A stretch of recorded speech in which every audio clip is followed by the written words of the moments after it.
Hospital में सुनीता देवी को 3 बच्चे होते हैं। इससे महेश्वर प्रसाद बहुत खुश होता है। अरे सुनीता, ये देखो तो जरा, कितना प्यारा सा बच्चा हुआ है हमारा। सुनीता देवी जैसे ही उस बच्चे को देखती है, अरे छी छी, कितनी काली बच्ची है ये। किसकी बच्ची उठा ले आए? मेरी बच्ची किधर है?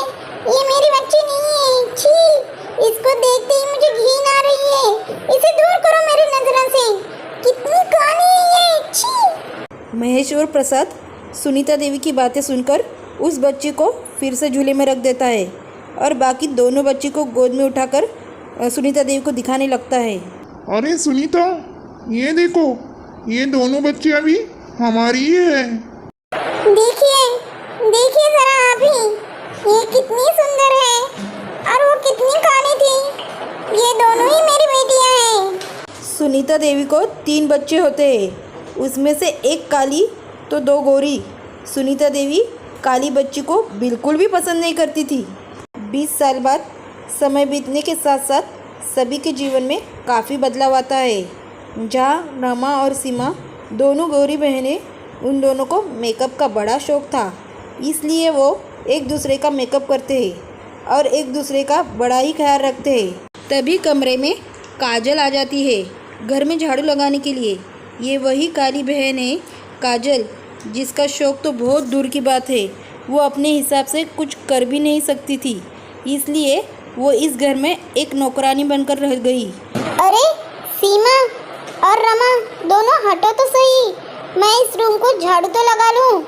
अरे जब भी हम दोनों इस रूम में कुछ भी करने के लिए आते हैं तो ये कहीं ना कहीं से वहाँ चली आती है। जा जल्दी लगा झाड़ू और जल्दी जा यहाँ से। हाँ हाँ सीमा, तू तो बिल्कुल सही कह रही है, यही करती है ये। फिर काजल उस रूम की सफाई करने लगती है। तभी उसकी नज़र वहाँ पड़ी मेकअप किट पर जाती है। काजल कहती है, अरे सीमा, रमा, ये सब क्या है? कहाँ लगाता है ये सब? ये सब मेकअप किट है, तू नहीं समझेगी। ये सब गोरी लड़कियों के लिए है, ये तुझ जैसी काली के लिए नहीं। जा अपना काम कर, निकल जा यहाँ से। काजल को उन सब की बातों का बहुत बुरा लगता है, लेकिन बेचारी कर भी क्या सकती थी। आज सुनीता के घर शांतनु अपने भाई राम को लेकर आए थे, राम की शादी की बात करने के लिए। अच्छा बेटा, बताओ तो सही, ये लड़का काम क्या करता है? अरे माँ जी, आप इसकी चिंता ना कीजिए, हम दोनों एक ही साथ एक ही कंपनी में काम करते हैं। काफ़ी अच्छी नौकरी है, बस हमें इसके लिए एक अच्छी लड़की चाहिए जो इसका ख्याल रखे और हमारे घर का भी। अरे हाँ, अच्छा अच्छा, ये बात है। हमारी बेटी तो बहुत ही अच्छी, सुंदर और बहुत ही संस्कारी भी है। अरे सीमा बेटा, सीमा, मेहमानों के लिए चाय तो लेकर आ। सुनीता की आवाज़ सुनकर सीमा चाय लिए वहाँ पहुँचती है, जहाँ पर सीमा और राम दोनों की नज़रें मिलती है। अरे आपकी बेटी तो बहुत ही सुंदर और आज्ञाकारी है। राम, तुझे कैसी लगी सीमा? राम और सीमा एक दूसरे को पहले ही पसंद कर चुके थे। अरे भैया, आप जैसा भी ठीक समझे। तभी वहाँ पर काजल पहुँच जाती है झाड़ू लिए। मम्मी मम्मी, यहाँ पर झाड़ू लगा दो। अरे कहीं भी कभी भी पहुँच जाती है। अरे जा जा तू यहाँ से, बाद में लगा देना झाड़ू। काजल वहाँ से चली जाती है। अरे माँ जी, ये कौन थी लड़की जो आपको माँ कह रही थी? अरे ये तो इस घर की नौकरानी है। बचपन से हमने इसे घर में रखा है ना, तभी से मुझे माँ कहती है। अच्छा अच्छा, ठीक है माँ जी, हम अब चलते हैं। पंडित जी से बात कर जैसा भी होगा हम आपको बता देंगे। हाँ हाँ ठीक है बेटा, जैसा तुम ठीक समझो। राम और शांतनु वहाँ से चले जाते हैं और इधर सीमा इस रिश्ते से काफ़ी खुश होती है। ये लोग काफ़ी अमीर घर के जो थे। अरे काजल, तुझे कुछ तमीज वमीज है या नहीं? जब भी घर में कोई मेहमान आता है तू मुंह उठाए चली आती है। आगे से हमारे घर में कोई भी मेहमान आए तो तू सामने मत आना, बच गया, वरना टूट ही जाता अगर मैं कह देती तू ही मेरी बेटी है तो। लेकिन माँ, मुझे नहीं पता था कि माँ बहन के रिश्ते की बात हो रही है। तभी वहाँ सीमा और रमा दोनों आ जाती है। हाँ हाँ, तुझे थोड़ी ना कुछ पता होता है, किधर भी मुंह उठाए पहुँच जाती है तू। आज अगर तू वहाँ ज़्यादा देर तक रुकती तो शायद सीमा का रिश्ता ही टूट जाता। कितना अच्छा रिश्ता मिला है, लड़का भी कितना हैंडसम है और कितना अमीर खानदान का है। हाँ, ठीक तो कह रही है। मैं तो वहाँ राजकुमारी बनकर रहूँगी, कुछ दिनों में मेरी भी शादी हो जाएगी, तू तो यही चढ़ेगी नौकरानी बनकर। अरे अरे सीमा और रमा, तुम यहाँ चलो चलो यहाँ से। किचन में ज़्यादा देर मत रुको, वरना तुम लोगों के चेहरे पर भी कानिक छा जाएगी, फिर तुम्हारी दोनों की शादी में भी दिक्कत आ जाएगी। चलो उसे खाना बनाने दो। सुनीता देवी शुरू से ही अपनी बेटी काजल को पसंद नहीं करती थी। वो तो शुरू से ही अपनी दोनों गोरी बेटियों को लाड़ प्यार करती थी और सारा काम काली बेटी काजल से कराती थी। सुनीता देवी अपनी दोनों बेटियों के साथ उधर से चली जाती है और काजल, अरे माँ, मेरा क्या दोष है, मैं तो वहाँ गलती से पहुँच गई थी। मैं नहीं चाहती क्या मेरी बहनों की शादी अच्छे घर में हो। मैं तो यही चाहती हूँ मेरी दोनों बहनें खुश रहे, फिर भी तुम मुझे ही सुनाती हो माँ। और वैसे भी मैं काली हूँ, इसमें मेरा क्या दोष, मैं क्या कर सकती हूँ।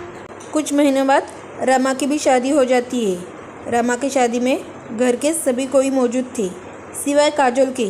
काजल को वहाँ आना मना था क्योंकि उसकी माँ सुनीता नहीं चाहती थी कि काजल की वजह से ये रिश्ता टूट जाए। इधर शादी हो रही थी और उधर काजल एक रूम में बंद थी। अरे माँ, मैं इतनी खराब हूँ कि मेरी वजह से मेरी बहन का रिश्ता टूट जाए। मैं इतनी बुरी हूँ क्या? काजल रो रही होती है, तभी उसके पापा महेश्वर प्रसाद वहाँ पहुँच जाते हैं। अरे बेटी काजल, काजल। अरे पापा, आप यहाँ? वहाँ तो रमा की शादी हो रही है ना? अरे बेटी काजल, वो जैसी मेरी बेटी है, तू भी तो मेरी बेटी है। मैं तेरी जल्द से जल्द शादी करवाऊंगा, तू इस घर से छुटकारा पाएगी। तेरी माँ तुझ पर जुल्म कर उठाती है, वो मुझे पता है, लेकिन क्या कर सकता हूँ बोल। अब मैं घर पर दिन भर तो नहीं रह सकता और तेरी माँ तुझसे सारा काम करवाती है। चिंता मत कर बेटी, तेरे लिए भी मैं एक अच्छा सा लड़का देखूंगा ताकि वो तुझे बहुत अच्छे से खुश रखे। कुछ महीनों बाद महेश्वर प्रसाद अपनी बेटी काजल के लिए एक अच्छा सा रिश्ता गोविंद का लाते हैं और उससे अपनी बेटी काजल की शादी करवाते हैं। गोविंद एक किसान है और एक मेहनती किसान होने के साथ साथ एक अच्छा इंसान भी है। महेश्वर प्रसाद इस शादी से काफ़ी खुश होते हैं। कम से कम उसने अपनी बेटी काजल का घर तो बसा दिया। वही दूसरी ओर अच्छा है, चली गई, बाला टली हमारी। शादी के बाद काजल एक गांव में आ जाती है जहां उसे घर का सारा काम करना पड़ता है, लेकिन वो गोविंद के साथ काफ़ी खुश थी। अरे काजल, मैं खेत जा रहा हूँ। अरे रुकिए रुकिए, ये टिफिन तो लेकर जाइए, दिन भर आप भूखे रहेंगे क्या? अरे काजल, तुम मेरा कितना ख्याल रखती हो। अरे मैं आपका ख्याल नहीं रखूंगी तो कौन रखेगा? मैं आपकी बीवी हूँ। ये टिफिन लीजिए और जाइए। गोविंद वो टिफ़िन लेता है और खेत की ओर निकल पड़ता है। गोविंद काजल से बहुत प्यार करता था। एक रोज़ गोविंद बाहर खटिया पर बैठा हुआ था, तभी काजल की दोनों बहनें सीमा और रमा पहुंच जाती है वहाँ। काजल, काजल। गोविंद उन दोनों को देखकर तुरंत उठ खड़ा होता है और उन दोनों का स्वागत करता है। अरे साली साहिबा, आप लोग आइए आइए आइए ना, घर के अंदर आइए। नहीं नहीं, हम लोग यहाँ यही खटिया पर बैठ जाते हैं। अरे यहाँ क्यों? अरे काजल, जल्दी आओ, जल्दी बाहर आओ ना। अरे रमा और सीमा, तुम दोनों? हाँ हाँ काजल, तुमसे मिलने का मन किया तो हम लोग यहाँ आ गए। अरे काजल, तुम इन दोनों को घर के अंदर ले जाओ, मैं अभी बाजार से आता हूँ। फिर काजल अपनी दोनों बहनों को घर के अंदर ले जाती है और इधर गोविंद बाजार की ओर चला जाता है। काजल अपनी दोनों बहनों को घर के अंदर लाकर बिठाती है। रमा और सीमा, ये लो, ये समोसा खाओ। काश तुम्हारे जीजाजी बाजार से लेकर आए हैं। इनका टेस्ट ना बहुत अच्छा होता है।